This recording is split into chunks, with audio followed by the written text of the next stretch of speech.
मंत्री करोड़ीलाल मीणा जी हमारे साथ हैं।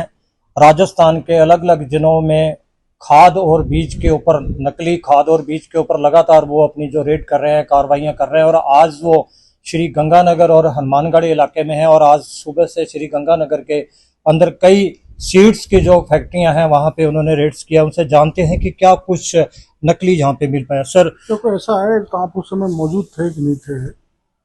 जो बीज है उस बीज को चमकाने के लिए वो केमिकल डालते हैं। जी सर, वो केमिकल आपके सामने, आप थे शायद वहाँ, बिल्कुल देखा गया। तो बीज पे चमक तो आ जाती है, लेकिन वो घटिया क्वालिटी का बीज है। किसान उसको चमकीला समझ के आकर्षित होता है और उस महंगे बीज को खरीद के अपने खेत में डालता है। वो केमिकल के कारण उसका जर्मिनेशन नहीं होता, हो भी जाए तो बहुत कम का होगा, और किसान की जो खेती है उसमें वो केमिकल जाएगा, और किसी कारण से 25-50% माना फसल खड़ी हो गई तो आप मैं खाएंगे तो हमारे भी वो केमिकल जाएगा। इस ढंग से बीज नकली है, किसान को लूटा जा रहा है नकली बीज, बड़ी बड़ी कंपनियों के बीज के नाम से, और किसान की खेती को बिगाड़ रहा है, बंजर कर रहा है, उसकी आर्थिक स्थिति को भी खराब कर रहा है। सर, आज जब आपने रेड की है सीड्स की कंपनियों के ऊपर, फैक्ट्रियों के ऊपर, तो कैसे पता लग पाया कि ये बीज नकली है? क्या कुछ टेक्निकल टीम साथ थी? हाँ, टेक्निकल मेरे साथ थे। आपने देखा होगा मेरे यहाँ की डिप्टी डायरेक्टर जो सीड्स की थी वो तैयार, आपने बयान भी लिए कि नहीं, ये मेरे को पता नहीं, लेकिन उसने कहा था ये सब बीज रिजेक्ट होगा। जो नॉर्म्स तय कर रखे उसके हिसाब से बीज तैयार नहीं किया गया। मंडी से बीज खरीद लिया गया और उसको ग्रेडिंग करके बेच देंगे।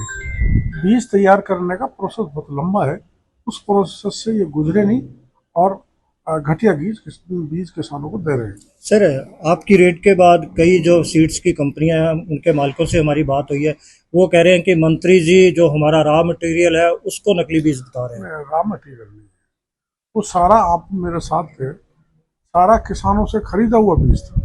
ये तो आपने देखा था जी, आप वहीं थे जी। मैंने पर्ची लगा के दी। उसमें चना भी निकल रहा था, उसमें गेहूं भी निकल रहा था, उसमें धान भी निकल रही थी, उसमें ग्वार भी थी, ज्वार भी थी, और कलर्ड थी सारा। और ये लास्ट में शायद आप नहीं आए, वहाँ पैकिंग हो रही थी। हाँ, थे हम वहाँ पे थैलियों में जो पैक। अभी लास्ट में नहीं थे आप, यहाँ थैलियों में पैकिंग हो गई थी। पैक होनी थी 25 अप्रैल को, थैली बनी हुई है और पैक हो रही है अब। और जो बीज आपने ये भी देखा होगा, जो कॉटन का बीज था कलर जी, एक अपन गए थे, मेरे को ध्यान नहीं है कौन सी दुकान है वो, कौन से फर्म है, उसमें जो बीज काम में नहीं आया उन थैलियों को काट काट के बोरियम भर रहे थे, जो आउट ऑफ डेटेड हो गई, उसको अगली बार थैलियों भर भर के बेच देंगे। तो ये कितना बड़ा धोखा है किसान के साथ। सर, जो ये गंगानगर का इलाका है यहाँ नरमा और कपास की फसल काफी। नरमा के बीज की कह रहा हूँ। हाँ जी, तो इसमें सर पहले, अभी 2 साल पहले गुलाबी सुंडी का प्रकोप बहुत ज्यादा रहा था, तो कहीं ना कहीं ये नकली बीज की वजह से भी हो सकता है। बिल्कुल नकली और जो डुप्लीकेट बीज है उसकी, जो अपना सर्टिफाइड बीज है, जो हाइब्रिड बीज है, उतनी ताकत नहीं होती, वो कमजोर होता है, उसकी ग्रोथ कमजोर होती है, जर्मिनेशन कमजोर होता है। मेरे को तो लगता है जो आप कह रहे हो सुंडी इसलिए ज्यादा लगी। सर, ये अभियान जो आपने शुरू किया अब लगातार जारी रहेगा गंगानगर? बिल्कुल जारी, गंगानगर के पूरे राजस्थान में ये जारी रहेगा।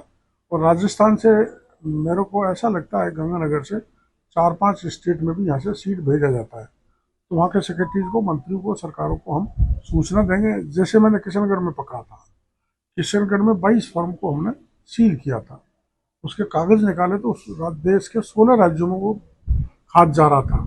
हमने वहाँ के सेक्रेटरीज को पत्र लिख दिया कि इसकी हमने यहाँ जांच कराई, हमने देखा है एक घटिया खाद है, इसको आप उपयोग न लेने दें। सर, एक यहाँ पे गंगानगर में ही सूरतगढ़ के अंदर फार्म है, सूरतगढ़ कृषि फार्म जो है केंद्र सरकार का जो प्रोजेक्ट है, तो वहाँ पे भी बीज तैयार होता है कहीं? वहाँ पे भी आपकी जो ये आपने मेरे को जानकारी कुछ देर पहले भी दी थी, अब भी दे रहा हूँ। वहाँ अगर इस ढंग का बीज तैयार होता है तो हम उसकी जांच करेंगे, देखेंगे और उसके खिलाफ कार्रवाई करेंगे। जी, ये थे कृषि मंत्री करोड़ीलाल मीणा, जिन्होंने साफ तौर पे कहा है कि नकली बीज और खाद के ऊपर जो अभियान शुरू किया गया है वो लगातार राजस्थान के, अब गंगानगर में हम पहुंचे हैं तो ये गंगानगर में अभी जारी रहेगा।